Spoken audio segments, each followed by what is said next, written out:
بسم اللہ الرحمن الرحیم۔ السلام علیکم۔ محترم ناظرین، ایک بادشاہ کی 7 بیٹیاں تھیں۔ ایک دن بادشاہ بہت خوش ہوتا ہے اور اپنی 7 بیٹیوں کو بلا کر پوچھتا ہے کہ میں تم سے ایک سوال پوچھوں گا، اگر جواب اچھا لگا تو تمہارا من چاہا انعام بھی دوں گا۔ سب ایک قطار میں کھڑی ہو جاؤ اور ایک ایک کر کے بتاؤ کہ تم کس کا دیا کھاتی ہو اور کس کا دیا پہنتی ہو۔ 7 میں سے 6 بیٹیوں نے کہا کہ ابا حضور آپ کا دیا کھاتے ہیں اور آپ کا دیا پہنتے ہیں، آپ ہی کی وجہ سے ہماری یہ شان و شوکت ہے۔ یہ سن کر بادشاہ بہت خوش ہوا اور سب کو اس کی من پسند چیز دے دی۔ جب سب سے چھوٹی بیٹی کی باری آئی تو اس نے کہا کہ میں اللہ کا دیا کھاتی ہوں اور اپنی قسمت کا پہنتی ہوں، اور یہ میرا نصیب ہے۔ بادشاہ یہ سنتے ہی آگ بگولا ہو گیا اور کہنے لگا، اے کم بخت، تو نے میری ناشکری کی ہے، تجھے اس کی سزا ضرور ملے گی۔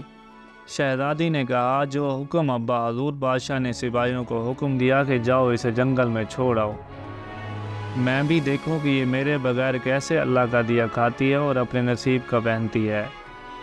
شہزادی سے تمام زیورات واپس لے لیے گئے اور خستہ حال کپڑوں میں بغیر کسی ساز و سامان کے بادشاہ کے حکم کے مطابق جنگل میں تنہا چھوڑ دیا گیا۔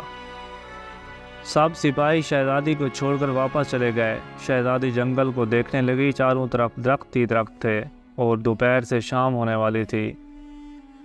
شہزادی نے سوچا کہ کیوں نہ کچھ لکڑیاں جمع کر لوں تاکہ رات کو آگ جلاؤں، پھر کوئی جنگلی جانور پاس نہیں آئے گا اور رات بھی گزر جائے گی۔ شہزادی جنگل میں لکڑیاں ڈھونڈنے چل پڑی۔ اس کی نظر ایک جھونپڑی پر پڑی جہاں باہر ایک بکری بندھی ہوئی تھی اور اندر سے کھانسی کی آواز آ رہی تھی۔ پہلے تو شہزادی بہت حیران ہوئی کہ اتنی ویران جگہ پر جھونپڑی۔ جب وہ جھونپڑی کے اندر داخل ہوئی تو کیا دیکھتی ہے کہ ایک بوڑھا ضعیف ایک چارپائی پر لیٹا ہے اور کھانستے کھانستے پانی پانی پکار رہا ہے۔ شہزادی ادھر ادھر دیکھتی ہے تو کونے میں ایک پانی کا گھڑا پڑا ہوا ہوتا ہے۔ وہ گلاس میں پانی بھر کر بوڑھے ضعیف کو پلاتی ہے۔ اتنے میں بوڑھا ضعیف شہزادی سے پوچھتا ہے کہ بیٹی تم کون ہو اور اتنے بڑے جنگل میں تم اکیلی کیا کر رہی ہو؟ تب شہزادی اسے اپنا پورا ماجرا بتاتی ہے کہ وہ یہاں تک کیسے پہنچی۔ بوڑھا ضعیف اسے جھونپڑی میں ہی رہنے کا بولتا ہے اور کہتا ہے کہ میں شہر میں کام کرتا ہوں، صبح شہر چلا جاؤں گا اور 8 دن کے بعد واپس آؤں گا۔ تم یہیں رہو اور جھونپڑی میں کھانے کا سامان ہے اور ندی پاس ہی ہے، تم وہاں سے گھڑا بھر لیا کرنا۔ صبح کو بوڑھا ضعیف شہر چلا جاتا ہے اور شہزادی یہاں اکیلی جھونپڑی میں سب صفائی کر کے بکری کا دودھ نکالتی ہے۔ آدھا اپنے لیے رکھ لیتی ہے اور آدھا باہر ایک کونے میں برتن میں ڈال کر رکھ لیتی ہے کہ رات کو کوئی جانور بھوکا یا پیاسا ہوگا تو پی لے گا، اور خود اندر آ کر سو جاتی ہے۔ صبح سویرے جب شہزادی اٹھتی ہے تو کیا دیکھتی ہے کہ دودھ کا برتن خالی اور پاس ایک لال پڑا ہے جو دیکھنے میں بہت ہی نایاب اور قیمتی معلوم ہوتا ہے، اور پاس ہی سانپ کے نشان بھی نظر آتے ہیں۔ تب شہزادی کو یاد آتا ہے کہ بچپن میں اس نے سنا تھا کہ جب کوئی نایاب سانپ بہت خوش ہوتا ہے تو ایک ایسا لال اگلتا ہے کہ جس کی قیمت ہیرے جواہرات سے بھی مہنگی ہوتی ہے۔ شہزادی بہت حیران ہوتی ہے اور دل میں سوچتی ہے کہ شاید سانپ بھوکا تھا، اس لیے وہ دودھ پی کر خوشی میں لال چھوڑ گیا۔ پھر وہ لال اٹھا کر اپنے پاس رکھ لیتی ہے اور پھر اگلی رات شہزادی برتن میں دودھ رکھ دیتی ہے اور اگلی صبح جب دیکھتی ہے تو پھر ایک لال ہوتا ہے۔ ایسے ہی کرتے کرتے 7 دن گزر جاتے ہیں اور شہزادی کے پاس 7 لال جمع ہو جاتے ہیں، اور اس دن بوڑھا ضعیف بھی آ جاتا ہے۔ تب شہزادی اسے لال دکھاتی ہے اور سارا واقعہ بتاتی ہے اور بوڑھے ضعیف کو 4 لال دے دیتی ہے اور کہتی ہے کہ شہر جا کر یہ لال بیچ دو اور آتے وقت اپنے ساتھ محل بنانے والے مزدور لے کر آنا۔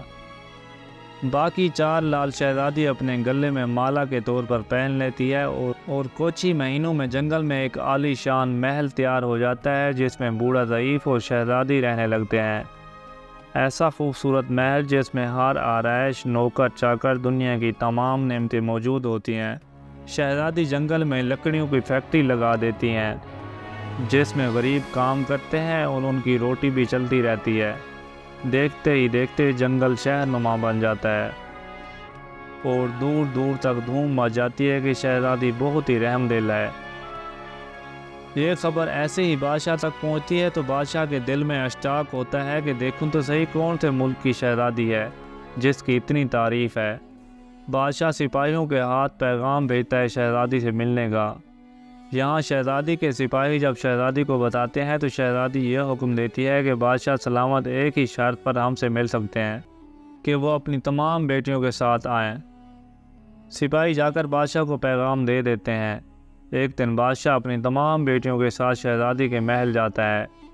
شہزادی ان سب سے چہرے پر نقاب پہن کر ملتی ہے اور ان کے لیے 7 رنگ کے کھانے پیش کرتی ہے اور ہر کھانے کے ساتھ اسی رنگ کا جوڑا زیورات پہن کر آتی ہے۔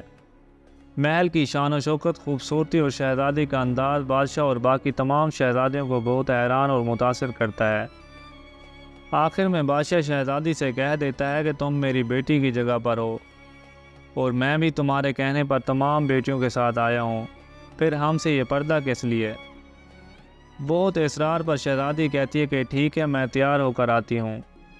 سب شہزادیاں آپس میں سرگوشی کرنے لگتی ہیں کہ اتنی تو تیار ہے، اتنے مہنگے زیورات پہنے ہوئے ہیں، اب اور کتنا تیار ہو کر آئے گی۔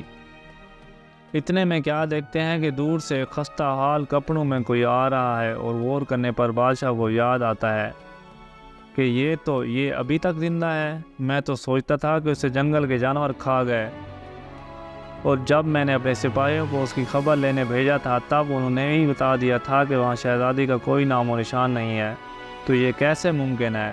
بادشاہ خوشی سے جھوم اٹھتا ہے اور کہتا ہے کہ شہزادی کو بلاؤ، میں تمہیں شہزادی سے آزاد کروا کے لے جاؤں گا، چاہے وہ تمہاری قیمت میں میری ساری بادشاہت مانگ لے۔ یہ سنتے ہی شہزادی بولتی ہے، نہیں ابا حضور، میں وہی شہزادی ہوں۔ میں نہ کہتی تھی کہ میں اللہ کا دیا کھاتی ہوں اور اپنے نصیب کا پہنتی ہوں، بس اسی اللہ نے مجھے کہاں سے کہاں پہنچا دیا کہ آج میں آپ سے بھی زیادہ امیر ہوں۔ پھر شہزادی اپنا تمام حال بیان کرتی ہے کہ وہ اس مقام تک کیسے آئی اور دکھاتی ہے اپنے گلے کی مالا جس میں ابھی بھی 4 لال موجود ہوتے ہیں۔ یہ بات سنتے ہی باقی تمام شہزادیاں دل میں رشک کرنے لگتی ہیں اور سوچتی ہیں کہ اے کاش ہم نے تب یہی کہا ہوتا ہے کہ اللہ کا دیا کھاتی ہیں اور اپنے نصیب کا پہنتی ہیں۔